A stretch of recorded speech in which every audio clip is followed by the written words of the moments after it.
Hello sir. और पंजी कैसे हो आप सर? बढ़िया, ऑल वेल। आप कैसे और कैसे चल रहा है सब, बाकी सब? ऑल वेल, बढ़िया। अरे सही है, सही है, सही है। Welcome to. Thank you so much sir for inviting me sir. We are playing from the Air Force band today. Some of the performances.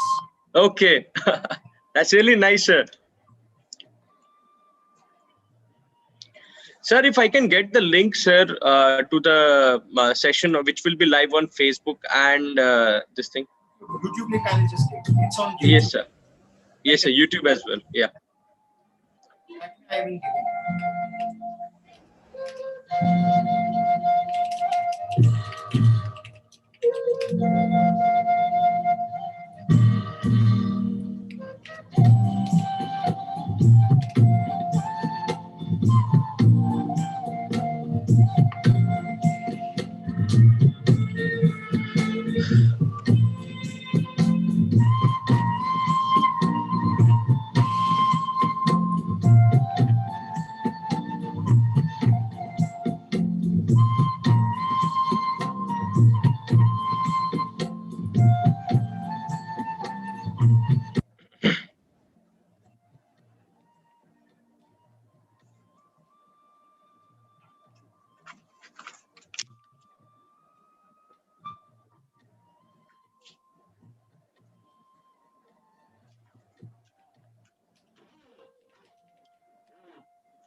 YouTube link. I'm sending.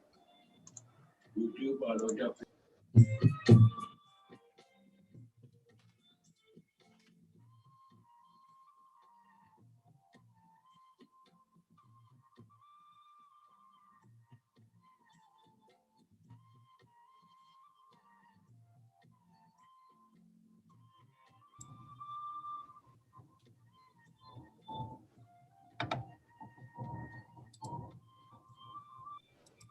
Good evening, Hello. Dr. Raghav. Good evening, sir.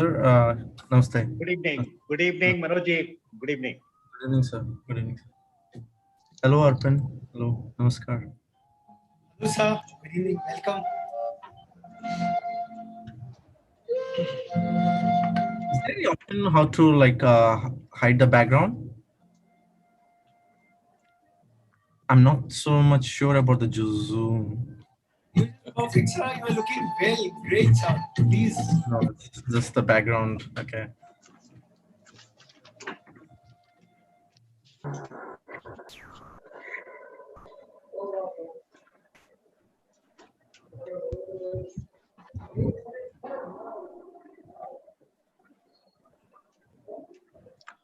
Hello, Prabhat sir. Hello, good evening. Good evening, sir. How are you? All good, all good. How are you? Ekdam sir, ekdam mast sir. Good evening. Good evening, Dr. Rajesh sir. Good evening. Good evening, good evening, Good Dr. Sir. evening. Good evening, Prabhaji. Raghav sir, good evening. Good evening, Shivdas da. Good evening. Namaste. Yes, sir.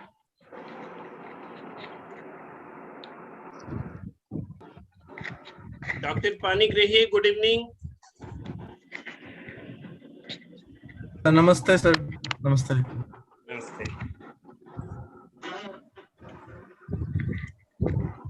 We're playing from the Indian Air Force band. This is my first time to be in the. Sure, sir.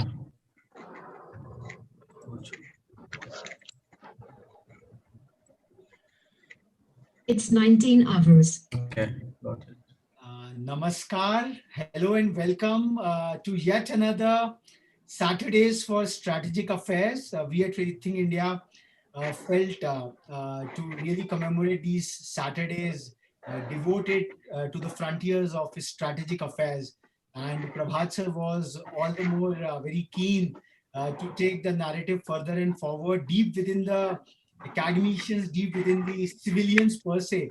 Because we at Rethink India feel that strategic affairs happens to be the convergence of the entire discourse of social sciences, the applied frontiers of all the subjects of social sciences. We see them at play in this converged discipline of strategic affairs. So for our viewers, today we have been joined in by two great stalwarts. We have been interacting with veterans from, we started with Commodore Rai from the Indian Navy. We had Major General C.P. Singh Sahab, again from the Indian Army.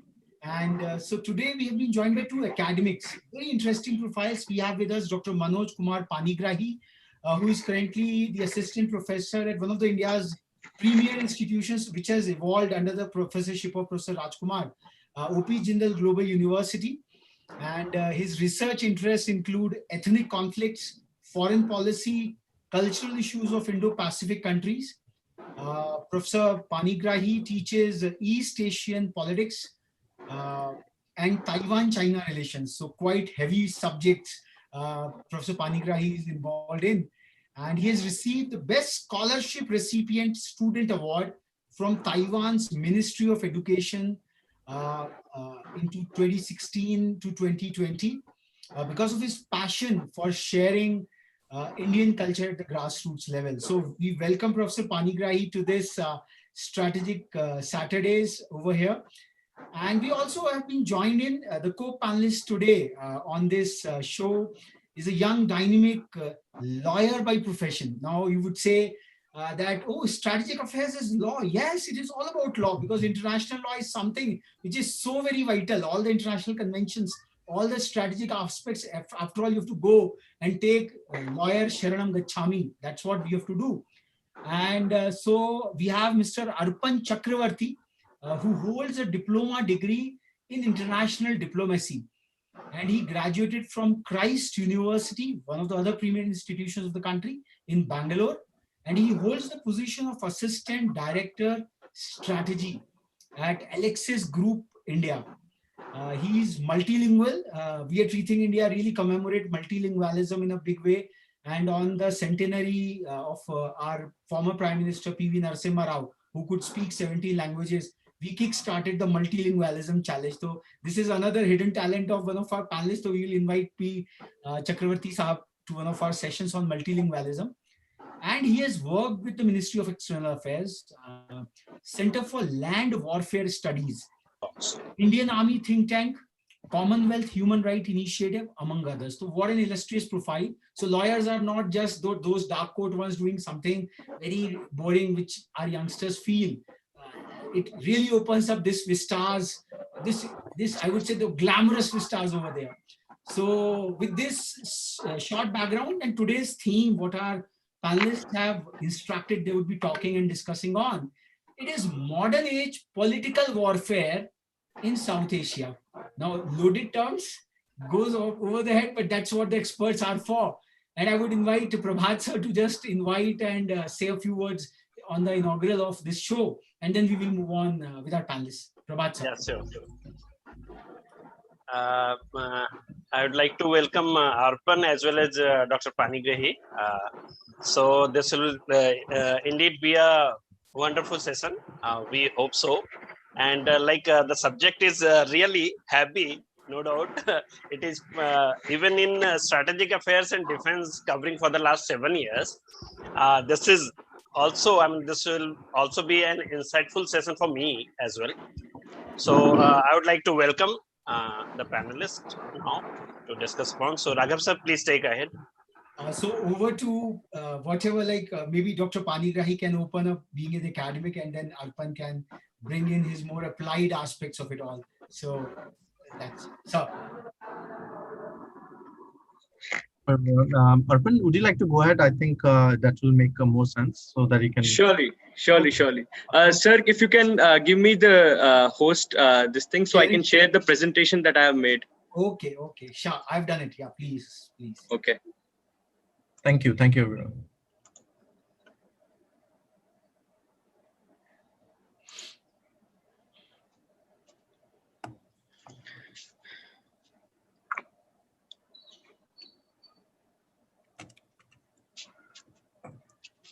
Okay, so very good evening to one and all present here. I am Arpan Chakravarti, and I'm a lawyer by profession and an assistant director for strategy at Alexis Group.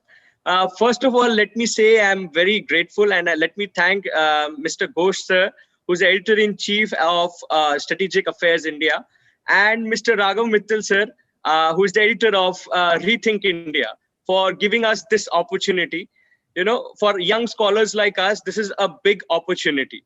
And this particular discourse on defense and strategic affair has been graced before me, have been graced by Commodore Ranjit Rai, who was the former director for Naval Intelligence, and Major General C.P. Singh, another decorated soldier of Indian Army. So I do believe I have a quite reputation to hold or to live up to right now, and I shall try to do justice for the opportunity which has been given to me today, right? So let me start with this particular thinking that I have, is that the great military strategist Karl Clausewitz, he once famously noted that war is an extension of politics, but by other means. Mao Zedong undoubtedly took a page out of that particular quote which was been said by Clausewitz, and he methodically applied it to all the consideration of 4 different things that we will be talking about in today's session.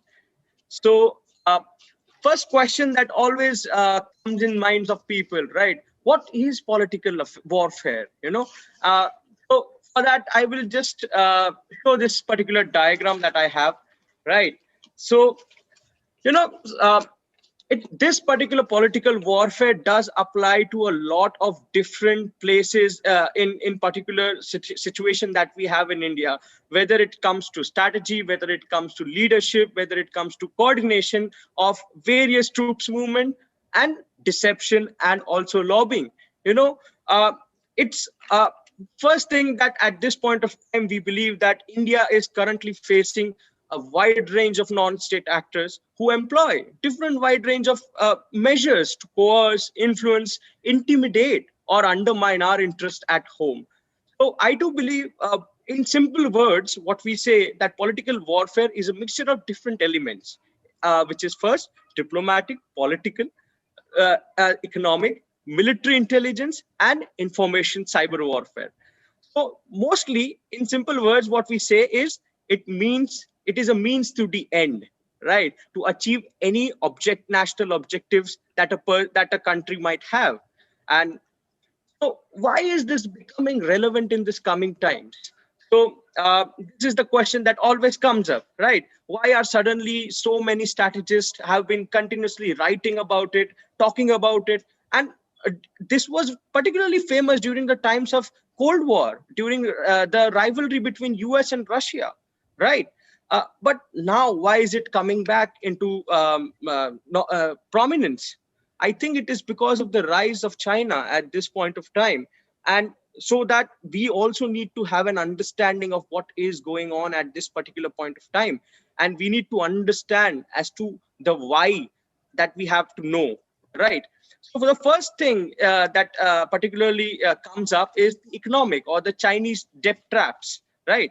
We cannot deny the fact at this point of time that China has risen, and it has risen to become an economic powerhouse, you know, and it lends loan to countries. And when they can't pay for it, they particularly take hold of their properties, right? And currently, Pakistan is spiraling from it. Sri Lanka's Hambantota port have also been going through a lot of issues, right? So second, what comes up to be is the influence operation, which is affecting the public harmony through propaganda, fake news, and all of these things, right? So influence operations, in simple words, what I can explain is it's a collection of tactical information, whether it comes to using it to disseminate propaganda in pursuit of a competitive advantage. I do believe that's what we call as influence operations. Third, what I do believe is the diplomatic arm of the particular political warfare. Firstly, right now, we currently saw that the recent row between India and EU countries, where they did not accept Covishield as part of the Green Pass in European Union, we had to resort to particular diplomatic solutions, right? So I do believe this becomes part of that. And fourth becomes the military intelligence as to influence the policy making of any country through press and other means. So what Iran is doing against US, what Russia is doing against Ukraine, what China does against Taiwan, which my fellow colleague, Dr. Manoj, will be explaining in detail, and what Pakistan does against India. I do believe these are the examples of what we are seeing at this point of time. So now I will explain. So this is my focus in this particular whole issue will be the influence operation part, and influence patterns that we are seeing at this point of time, right? So I will explain it in 4 different parts. First is finding the cracks. If you have to break down any society, you always have to find out as to what are the cracks in their society, in the particular socio-demographic economic divisions, which can collectively weaken the trust of a particular country, right? Second becomes building of the audiences, how this particular different narratives are going to affect the government and can dispose of the government, and nowadays we have been seeing this continuously on Twitter, the battle between between the government of India and the big social media websites, right? So there are 2 tactics which I will be talking in detail. First is influence the influencer, and second is cultivating of relationship with those who are receptive to narratives. Third, I would believe, is seeding of the narrative or alternate narrative, and how you can create disturbance through resistance to the policies like fake news, propaganda, sabotaging voices in media, and national news and counter narrative, So these are the wrapping the narrative with truth, cultivating proxies through which news agenda are spreading. Deniability factor plays a very crucial role. Like, for example, right now, Russia, there were claims that Russia had been part of making changes in the 2016 elections, in the US elections. So we always have to take care of all of these things, right? And last is, how do we prepare for it? So now it's going to be the interesting part. So I have done some analysis, and it would be really interesting. So the point is, how do we find how these things, how there are case studies. I will be explaining how things have been working out. First happens to be Delhi burns. You might have remembered 2019, right? When the government of India, they decided to bring a bill, a citizen bill. And this particular bill was called as the CAA, and there were certain particular groups of interest groups in India which protested against it, and according to the protester, they were very discriminatory. The law is very discriminatory. They did not let the Supreme Court of India say that it is discriminatory or not, but they had that particular judgment. And because in India, we do have freedom of speech, well, yes, we let them, had a conversation regarding it. So this particular thing led to three different narratives that were being built. First was under the umbrella of Delhi burns on Twitter, right? And this particular thing was led by 2 different camps. The first was India against CAA, and the other was India supports CAA, right? So recent study showed, which was conducted, it showed that there was a usage of bots to polarize sides, and this clearly impacted the political conversation that we were having in India. And due to this, the whole online conversation is becoming heavily rigged, and when that happens, there's a problems there arises to be problems in the society.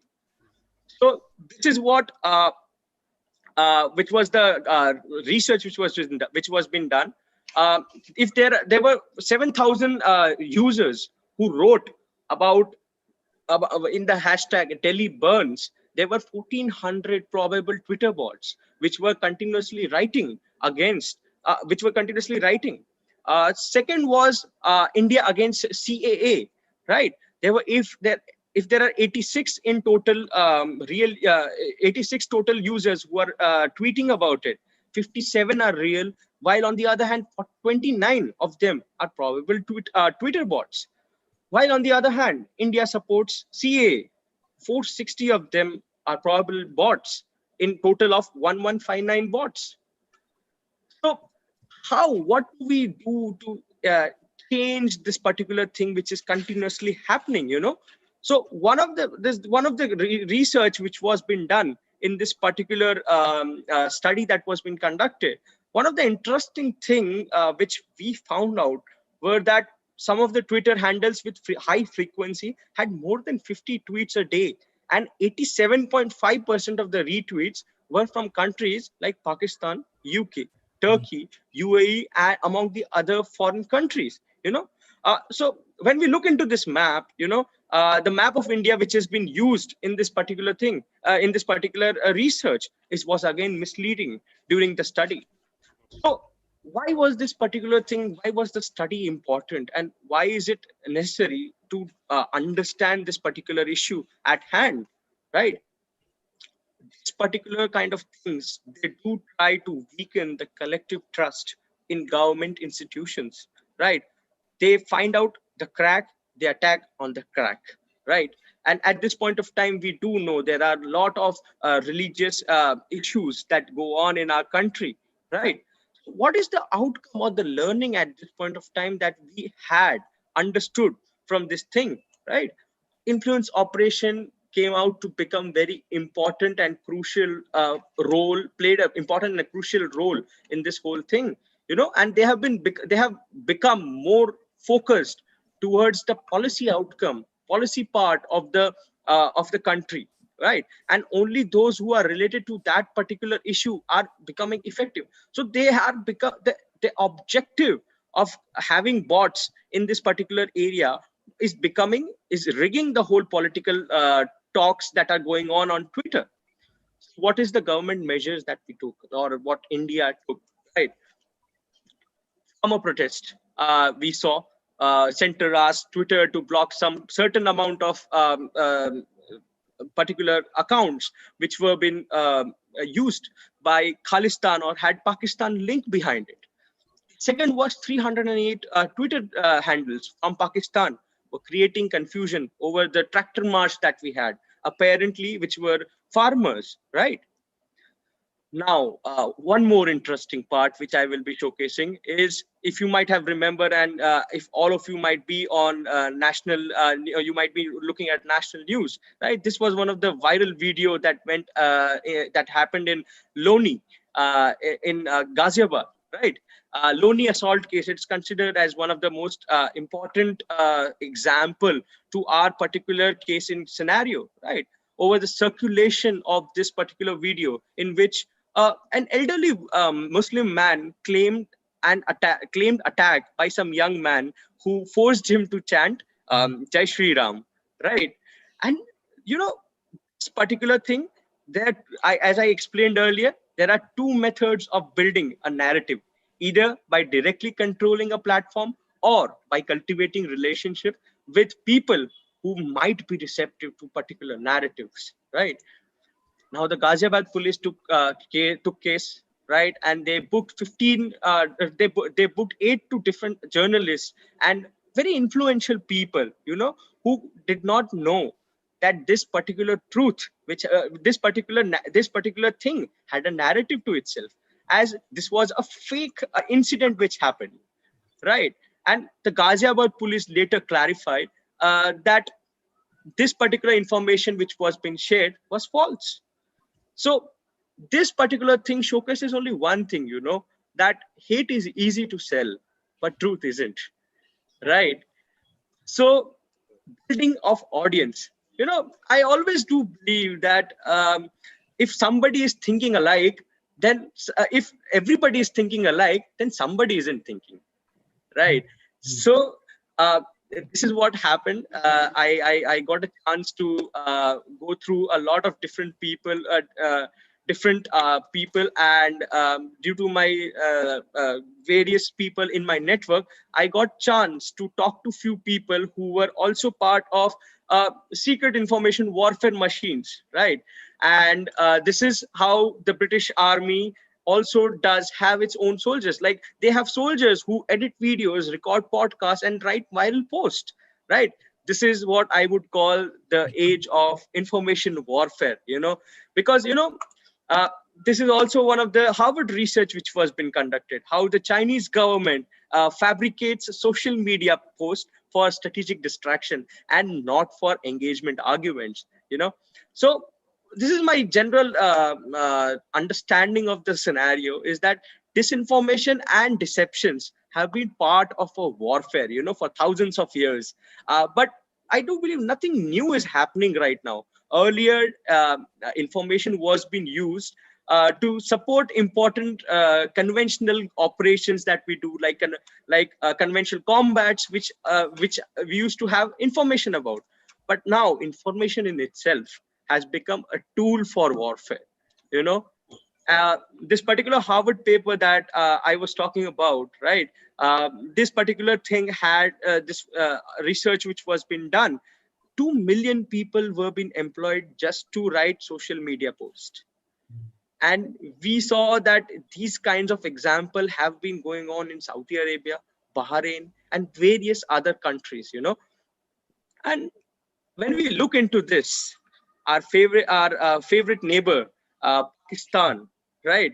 This this is what I will be showcasing, and this is how the ISPR, the propaganda machine of Pakistan, works, right? Just look at the views. I have highlighted all of them, right?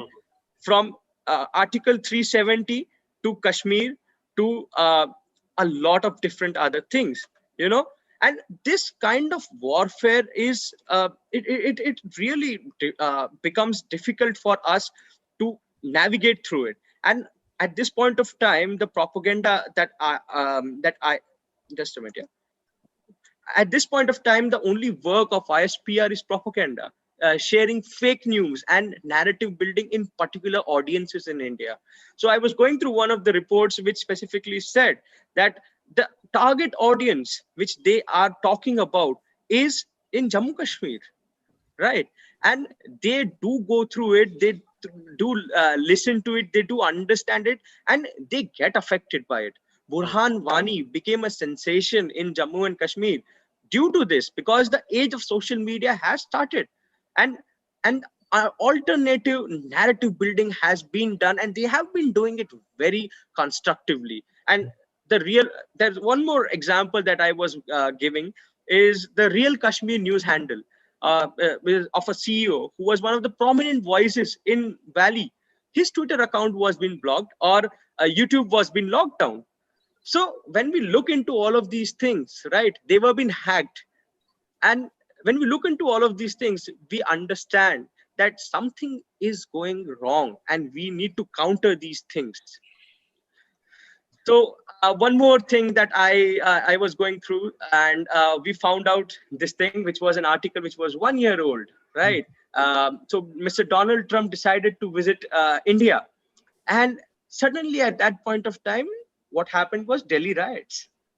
Is it a mere coincidence, right? And so when we look into all of these things, we have to connect the dots. We have to understand that these things are going on in our country. One of the most important things, again, like when our prime minister of our country went to Bangladesh for a visit, right? There were 250 people who protested against him. And they also found out that it was also been backed by Pakistan, right?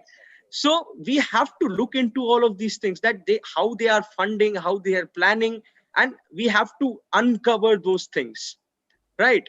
And when I look into all of these things, there's in political warfare, this particular new warfare poses a challenge not just to the military, but also to the social fabric of our country. And the point is that we aren't Russia or China or any other Islamic nation who rule their country by fear or penalty, we are a democratic country, and when we become democratic country, there is going to be dissent, there are going to be people who will be talking, right? And we have to listen to all of those things. We are the political leader, or the leadership is very much accountable to what a question is being posed in the media, right? So I do believe that at this point of time, we also have to look into all of these things. So one of the weaknesses, so this is the on the left side, just a bit on the left side, I have showcased how the IDF, they run their influence operation campaigns. So if you have a chance, right, to every participant who has come up, right, I would just say one thing, that if you have a chance to go through these particular Instagram profile of IDF, go through it. You will understand how narratives are being showcased and how it is been shared with truth, right? And now talking about the weaknesses that at this point of time that we have, and we have been continuously seeing these things, social media manipulation, I cannot be stopped to a large extent due to no policy over it. At this point of time, we brought a policy wherein we wanted to stop particular people from tweeting, right? It created a lot of issues, and big tech companies, they do not budge, but they completely forget that it is the law of the land which proceeds over everything else, right? And not only the military or the intelligence forces are part of it, we have to carefully look at how ISPR has been using its campaign methods. They have roped in Shafat Amanat Ali, a famous singer, folk singer, right, in those particular areas, and he has been asked to do propaganda videos. So you understand, so this is how the civilian engagement with military civilian ecosystem has been existing, and we have to understand that see, this is how things are going on right now. So our funding on the part of the government think tanks at this point of time, I have been talking to a few people in a lot of think tanks that I have been part with. So it's very less in comparison to other private entities, and focus on the public relation part has to increase. If we want our narrative to go out, we have to understand this particular thing, that we have to increase our public relations. What are the opportunity costs that we have at this point of time, right? China's hostility in this particular scenario can lead New Delhi to play a very crucial role in Indo-Pacific, right? And with the formation of the Quad, I believe, so political warfare will be the key to winning on, I do believe, on all fronts, And what are the recommendations that I do have, right? There needs to be a strategic, cost-effective approach to national defense, right? Because in political warfare, offense beats defense, because by the time the adversaries they react, damage has already been done, right? And it is far easier to put out lies than to convince people that they are lies. So we have to understand, and we have to have an approach in that similar manner, because disinformation is very cheap. Debunking that disinformation is expensive for us, and it is very difficult for us to manage that, especially when you live in a democracy which is so culturally different, so different country like India, right? And we need to have an understanding that we need to have an effective war gaming, even for information warfare, and how these particular things work in coordination with our political establishments, right? India is already doing India is already projecting a voice, but have you ever seen that particular post from New York Times or from all of these newspapers from abroad, what they showcase? So this is where we need to project that this is what is our voice, this is our narrative. I don't even consider that it should be a narrative. It should be a voice to debunk what things which are probably wrong should be stopped, right?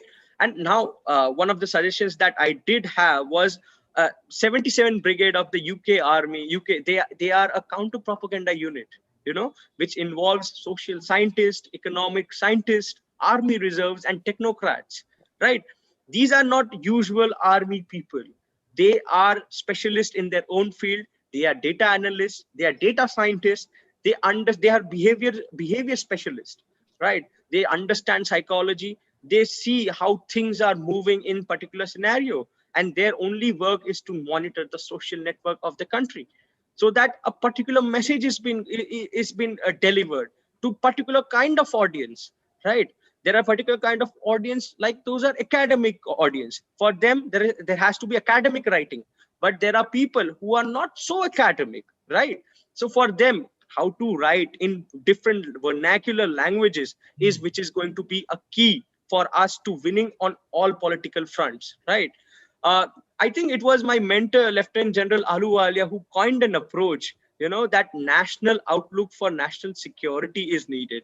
And especially in a democracy like India, you know, which is so huge, and different societies do interlink with each other, right? I always believe that where democracy prevails and where the leaders and the institutions are answerable, public opinions do play a very crucial role in national security of a country, right?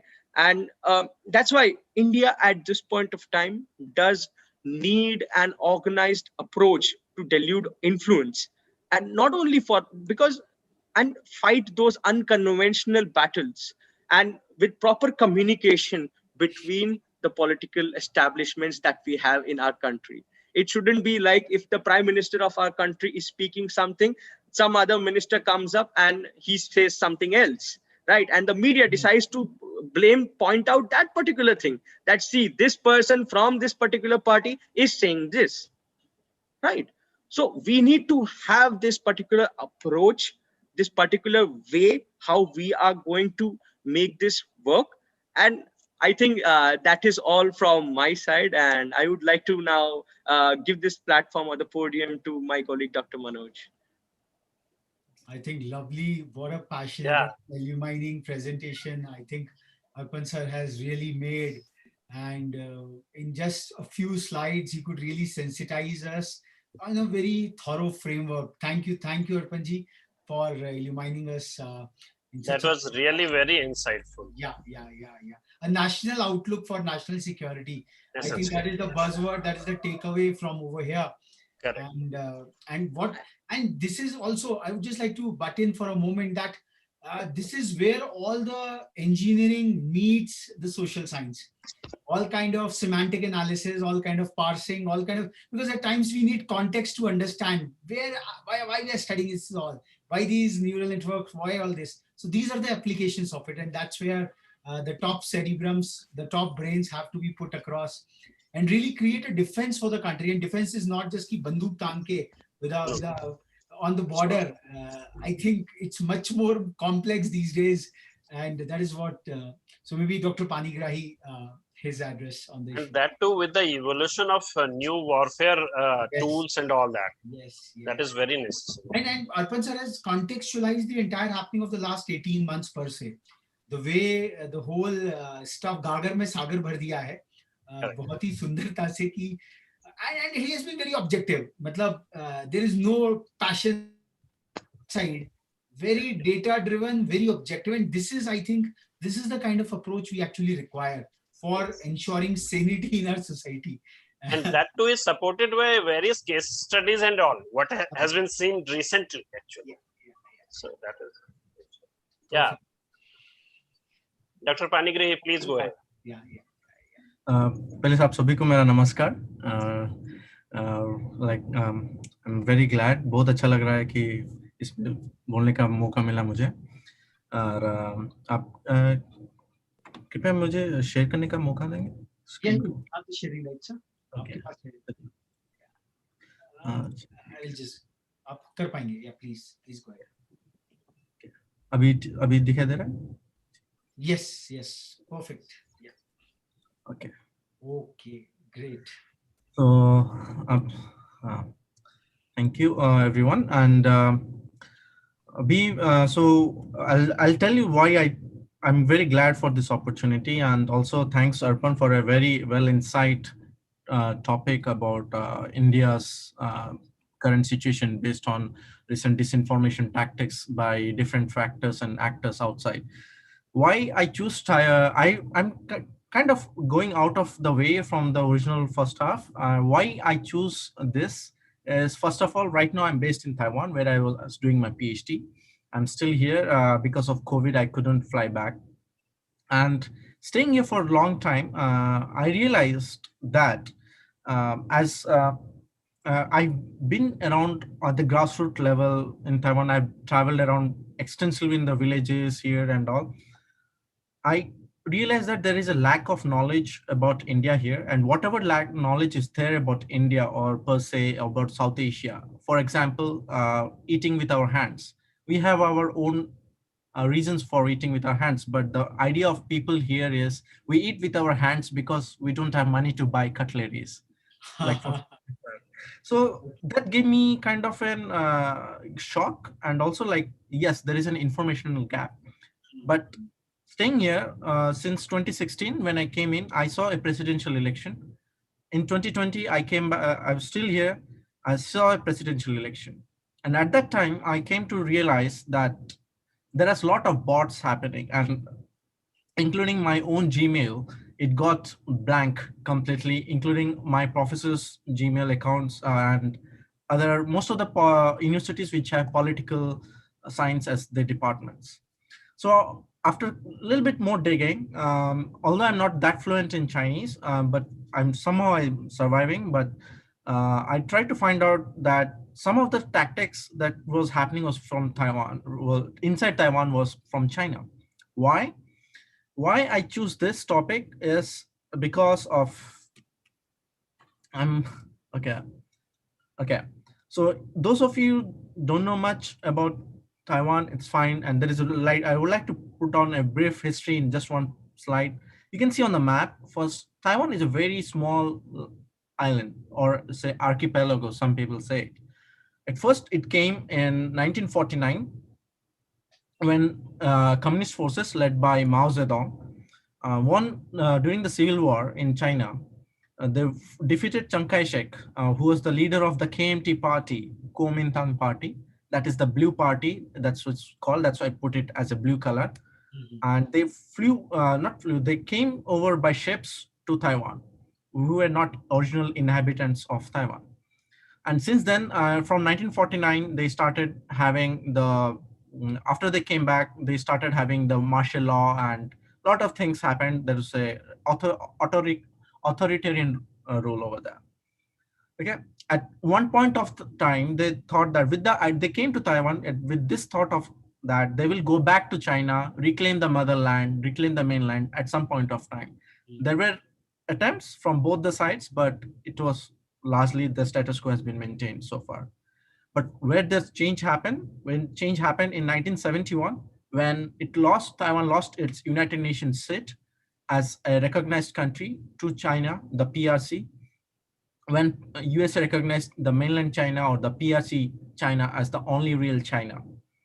And at present, Taiwan is not a recognized country, and it is only recognized by 14 countries, very small, 4 countries in Pacific, 1 or 2 in Africa, and 3 or 4 in South America and Central America. That's it. And since the current government under Miss President Tsai Ing-wen, since she came over to the power from 2014, so the diplomatic allies of Taiwan has reduced from 21 to 14 at present.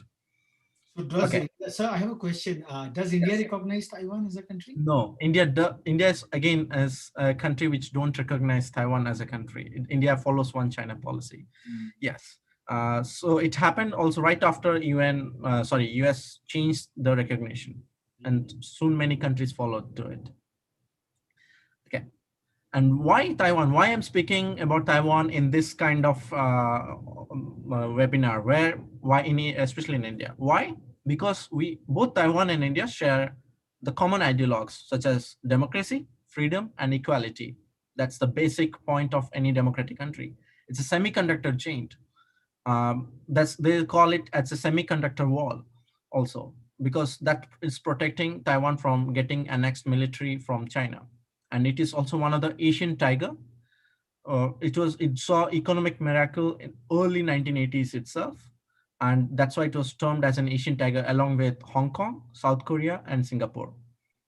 And also it's the only Mandarin speaking nation, if you say Taiwan is an independent country, only Mandarin speaking nation beside China.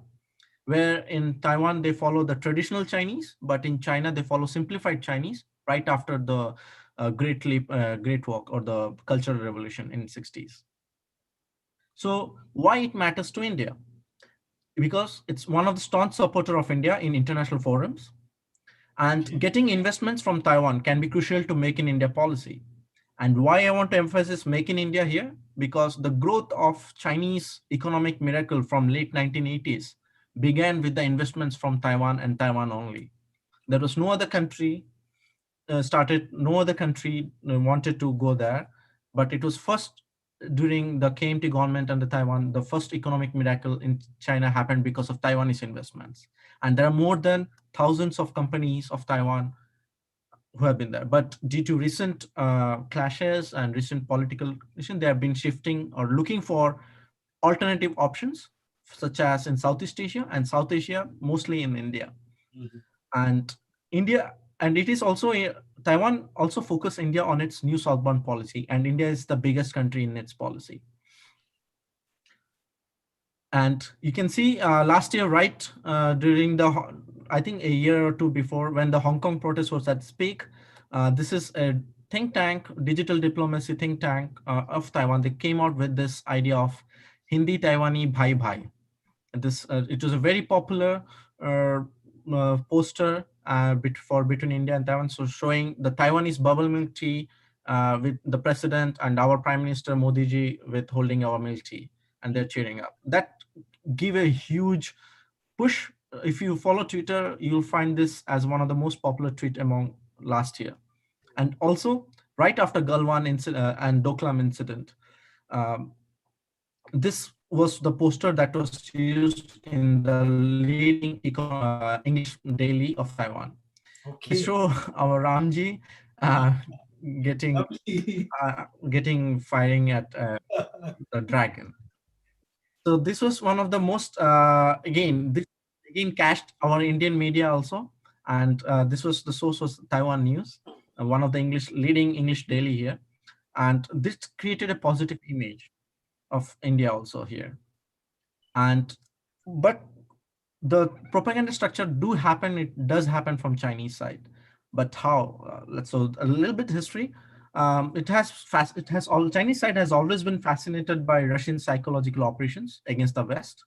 They have Mao Zedong and other leaders of China. They have always studied Russian or Soviet Russia's psychological operations against West in all the fields. Mao had written a book called Proactive War. Sorry, I forgot to highlight, but it had like 3 main points: to defend homeland by creating a Great Wall, which was when the internet started in late 60s, 70s. This was successful in 1998 when China blocked all foreign IPs and other things. Second was the Stormnet, where they purchase the media channels or manipulate media channels. And I'll come to this part with case studies. And third was the penetration, where they get lead media perception, leading how people think. As Mr. Arpan said, it's also about, it's very easy to spread the lies, but very hard to assess the truth. So that was the media thing. I'll give you some of my own personal example. Whenever there is a rape incident happens in India and it comes in national media, the whole of Taiwan media or the Chinese or the East Asian media shows up this thing. But there is not a single news that India has space power or anything beyond a rape country or this kind of ideals. So this happens where a very selective choice of news comes in the local media here about India. But things changed in out of this three main ideas of Mao. Xi Jinping, when he took over the power in 2013, he did came across through many things, but in 2016, at the 95th anniversary of CCP, he came off with this idea of that confidence in Chinese culture, the idea of confidence in Chinese, like be proud of your own Chinese culture. Who were the targets here? The targets were the Chinese diaspora around the world, including its own home base, home 1.4 billion Chinese people. It was not only foreigners, it was there.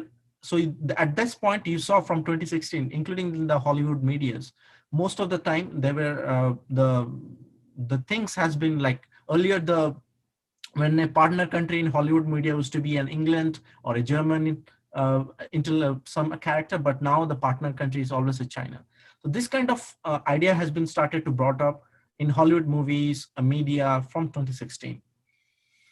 Okay, and coming to this is this was, I couldn't find who the scholar, the exact scholar name, but he said, or she said, disinformation has been defined as a warfare without the sound of the guns. So this is where you fight against your enemy by creating chaos. One of the main goal of Chinese CCP propaganda structure is to create chaos, or at the end to lead to a civil war. And it had happened in Taiwan in many times. So if you see the first image, on the CCP, the pink color side, that is where which is after CCP is the Central Party Committee. The Party Central Committee is the lead power of controlling the propaganda structure outside. And most importantly, in the purple section, you'll see United Front Work Department, UFWT. That is one of the leading department for selling out Chinese narratives around the world. But this figure was drawn by from a professor called Gary, who is from US, and he was here in Taiwan, and all his research, and he has done extensive research about CCP propaganda structure in USA. So this is how it was in US. And on the green side, you can see Confucius Institutes as well. So these are the institutes where Chinese used to spread, to teach Chinese, but at the same time to bring, to sell their own narratives, to show how China is great, why there is no human rights in Xinjiang or Tibet, why there is no 1989 incident, the Tiananmen incident, and why there is only one China, why there is no Taiwan. This kind of why and this kind of narrative built up happened because of Confucius Institute. And at the same time, the Ministry of State Security, that's in the blue color, right below the CCP, that is also responsible for information warfare, or spreading, how to say, building narrative among the scholars outside, and also within the home audience. Okay, coming to the second one, this is mostly the 4 major areas where China has been trying to spread disinformation in Taiwan. And this is where we have to look into it. First is the civil society. Civil society here, it comes mostly the local temples, the local NGOs, the local communities, to spread this kind of news. Have some local person to print out papers and paste it on the walls around. You'll find them here. Online platform, using social media that I'm coming through. I'll have the case, I'll show you. Government, having people who are from government, such as like having a spy, or telling some, or just supporting those people who are in the opposition political party. Like currently the government at the center is DPP, which is very pro-independence. The Green Party, it is called, is very pro-independence from China. But there has been, this is the case I have showed, I'll be explaining, where the opposition party is supported and funded by the Chinese sides, and they build up an anti-government narrative, and it has created chaos. And the last one is the traditional media.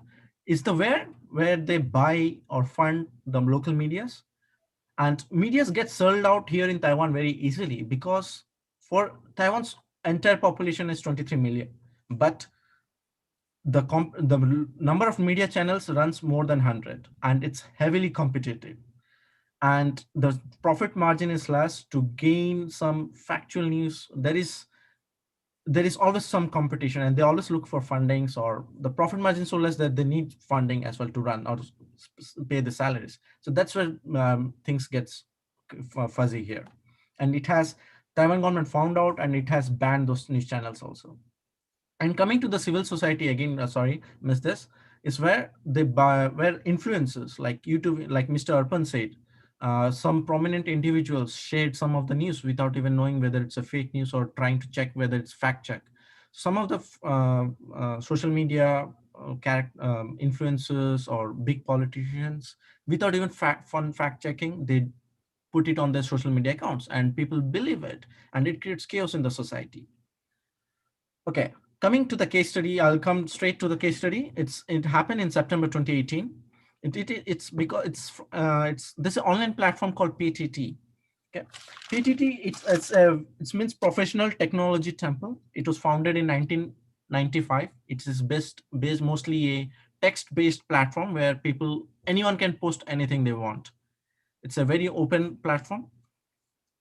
And in 2018, there was a rumor, someone spread this out, that China is helping Taiwanese citizens to evacuate the flooded city of Osaka, Japan. So in Japan, there was a flood in 2018, and there was a lot of Taiwanese travel to Japan, and in millions every year. And this rumor came out so the image you can see on the screen, it's all in Chinese, because it's all in Chinese. And this is the original post, which shows that this was the rumor which was started getting spread, that China is helping Taiwanese citizens to evacuate the flooded city of Osaka, Japan. And then the Chinese will send all the Taiwanese from the China to Taiwan in a special flight. But what happened after this? It followed widespread accusations to the Taiwanese government and the Taiwanese representative to Japan. And the result, what happened here, was the Taiwanese representative committed suicide. He killed himself because of this rumor. And it was not known until he committed suicide. After a big, after a inquiry of what happened, it was found out that on the PTT, there was some rumor came out, and this Miss Slow Yang, the person you can see on the news, she was from the ruling party, but she didn't even fact check, and she did post something on her Facebook media that Taiwan government is irresponsible. And this created the death of a person and created chaos. Of course, she was arrested and she is serving a jail term now, but you can see the dearth of disinformation where it can go. Next example, elections. Indians love elections. We all should agree about that. And this also, Taiwanese also love elections. So in 2018, again, there was again an election for a local city elections. All of a sudden, in the media, you could see Mr. Han Kuo-yu from KMT party, which is the current opposition party. His name was everywhere. News channel, breakfast to dinner time, it's everywhere. You can see him on all the posters everywhere, from north to south, east to west of Taiwan. And during this time, it was found out that there was mostly are from the bots, like Mr. Arpan said, mostly are from the bots, but no one realized that this was happening from somewhere else. And he was successful of holding power from 2018 until 2020. He was successful, but he was later recalled. It was found out that donations of at least $20 million from China was made to his election campaign through Taiwanese businessmen who are based in China. This was not found out until Wang Liqiang, this Chinese whistleblower who escaped to Australia. He revealed this on his Facebook post that you can see. I'm sorry, it's in Chinese, but that was what he claimed, that he like $20 million was donated at least minimum to the KMT party. Of course, but even though he was recalled after a referendum, after he was failure to this, but he was still in, like you can see, he still hold the power. And after he hold the power in 25th December, in March 2019, he flew to China to visit and had a secret meetings with the CCP officials. And in the current government, they had no idea that this person has flew to the current city mayor has flown to China with his own political parties and these things. So this created a lot of, yes. Can I pose a question? Just a clarification. So you are saying that China is interfering the internal affairs of Taiwan by Yes. this political warfare and getting the nationalists, Chinese nationalists who had gone to Taiwan into their fold. That is what the whole larger narrative is. Yes. Okay. So what I want to say is, as the KMT is mostly Chinese leaning party, China leaning party towards leaning party. The KMT was the Chiang Kai-shek's party. So this is where they have interfered in the elections. Okay. And during COVID, again, what has happened, we can see this change of name from Wuhan virus to COVID-19 within very few months. You can see nothing. And after COVID-19, now it's India variant, UK variant, South African variant, Delta variant, a lot of variants names. There is no name of Wuhan or China. Vaccine diplomacy, where India did took the initiative last year, but because of its own case is in the country, we couldn't match up, and US didn't also push much. But at this time, where China fell left in, it sent a lot of vaccines and PPE equipments. Emphasized on the variants of the virus rather than the origin of the virus, as I said. And at the same time, I want to highlight that Taiwan was the first country to tell the world that there is something happening in China. So let us attend World Health Assembly. But it was not allowed because of Chinese interference as well. So Taiwan is one of the key country for to know what was happening in China. So that is where the importance of Taiwan comes out. And that's why I think in India, we should look into Taiwan as well, because Taiwan is a country with all Chinese language, and it's very easy for Chinese side to influence and push narratives into this island, and it has been doing it. It's nothing new. And what the Taiwan government has done is this: identify, increasing civil literacy and transparency, debunk by having a third-party checks, following a correct timeline. Like if the news comes out something at 10 p.m. today evening, then by morning the news has been debunked already.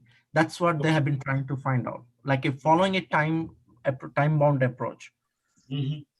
Combat, contain, remove cooperation from all sectors. This is where social media giants, private companies, media, everything comes in. Punish.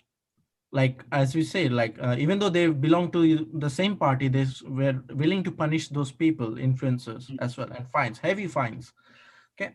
And what, again, it has done is based on the law, it has done on 1st May 2019, it has established first media literacy education program committee, where they push media literacy to the school level. Also, that happened in July.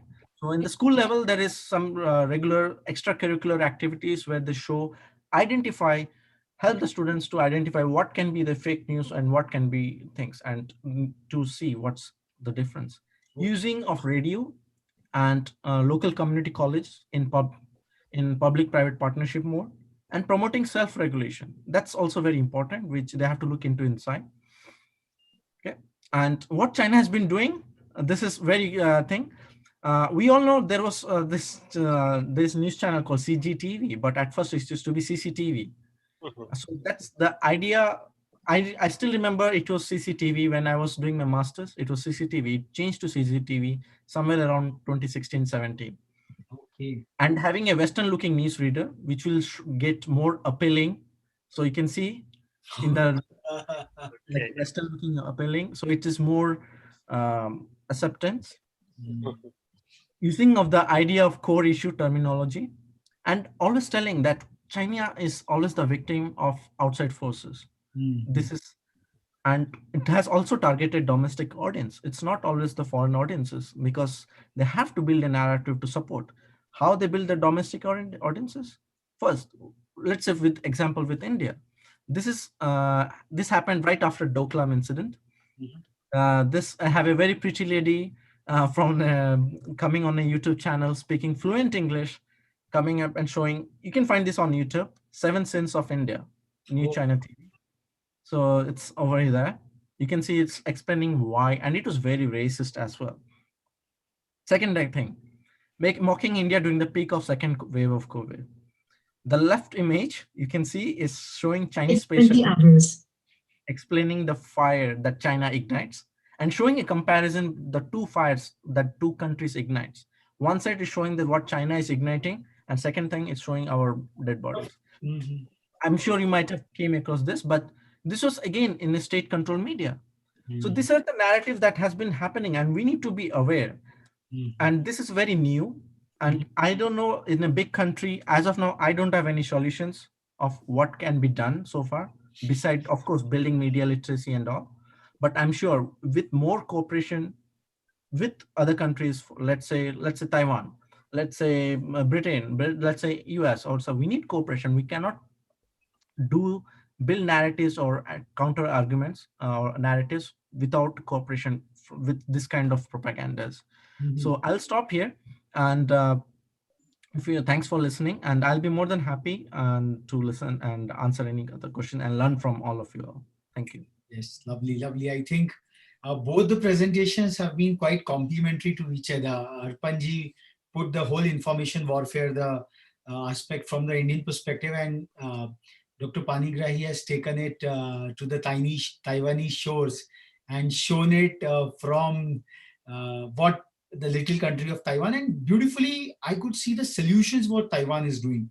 And this is where the solutions probably our new IVNB minister and the new education minister can come into and learn from Taiwan. As we all say at Rethink India, that it goes on in our Rigvedic spirit that Ano Bhadra Krato Vishwantu Yataha. Let noble thoughts come to us from all directions, not the viruses, but the noble thoughts. So this media literacy part is quite striking because if we can give the tools to the young learners that how to triangulate a news information. If this I think this is one program where Indo-Taiwanese connect can really become truly well. Some learning what I'm getting from Dr. Panigrahi's presentation. And the second one, what comes to me is that India's checkmating China perhaps using Taiwan. Like Vietnam, we have a lot of relationships. But maybe this is probably the question that how the Indo-Taiwanese connect is at present, and how do you see it unfolding? How the Taiwanese desk at the Ministry of External Affairs looking at to see things, because Chinese nationalists have their roots there, and in order to checkmate this rising dragon, making all the challenges for everyone. So maybe a bit of it from an Indian perspective. Yes, I'm sorry if I may speak a little bit, as I see. I'll also put up with Mr. Raja Kasim's thing as like with Taiwan we don't have any official relations, but the thing is after last year incident in May with China. Some of our politicians, they put up the Taiwan flag and India flag together in front of Chinese embassy, and that created a big, huge and noise here in Taiwan. But again, we have been shy. Taiwanese government has, we cannot get into Taiwan as long as, I don't think, as long as US don't recognize Taiwan, we cannot get in. Okay. That's Got it. for sure. Yeah, Arpanji, please. Yeah. So I do believe that Taiwan and Tibet will be the bargaining chip that India will be having. As simple as this. If I'll put it in simple words, it's a bargaining chip, right? We have to understand that. And when we understand that, only then we have to understand how complex the politics gets at this point of time, right? And moreover, even though we may have our conversation with Taiwan or whatsoever, because nowadays I follow media a lot, and there has been think tanks who have been continuously talking that we need to engage with Taiwan. But there is a specific reason why we aren't engaging with Taiwan. And this is what it is. And I think Dr. Manoj will be able to explain it even better. because he has been on the ground. But like me, I am a hawk observer. And when I observe through that lens, this is what it is going to be.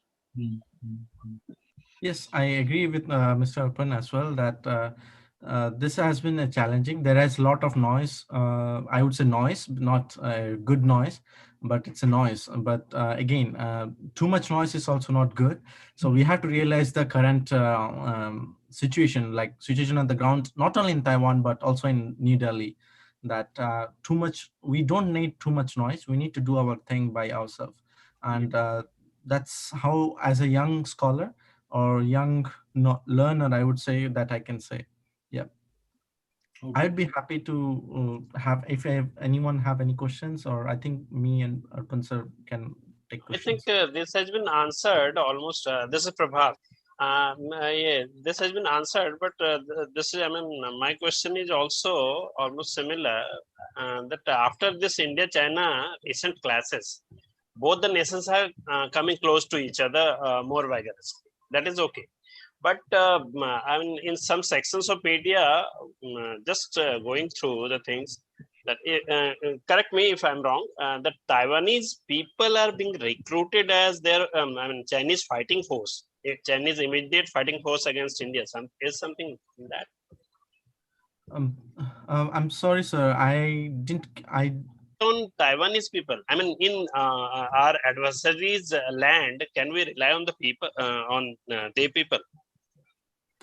Taiwan considers itself as an independent nation from China, definitely. But there are a lot of Taiwanese, though, live in China for economic purposes, mostly for job-related purposes. And most of the foreign brides in Taiwan are around half of them are from China as well. Okay. So yes, and I'm not sure how much they have recruited Taiwanese to fight in to be in India. Also, like that part has not been explored from my side, so I cannot comment anything on that part. Yes. Okay. So I think we come to a conclusion of this lovely session, quite illuminating, and because strategic affairs is an ever evolving field, and it all depends, as we say, that history, civics, geography, but most importantly, economics. So we are still trying to cover up our 2 trillion economy and feed the 133 crore mouths. And the COVID pandemic has really hit us hard, and our GDP growth has been in the negative. And China has been quite on the offensive. And as Dr. Panigrahi says, that until or unless the US invests itself as the reigning superpower, and so India has to fall in line, because these are not something which are just emotional sentimentalism or superficial chatter alone. We can just go out, someone can put a flag or something like that, but these are big boys in the global ring. So so these are not like mohalle ki kushti nahi hai. It's a big thing, and a lot of lives and strategic affairs are at stakes. So we have to really understand, devour, go deeper into it, as Commodore Rai has given the whole Indo-Pacific thing. But to really fund Navy, we really need those taxation dollars, taxation money.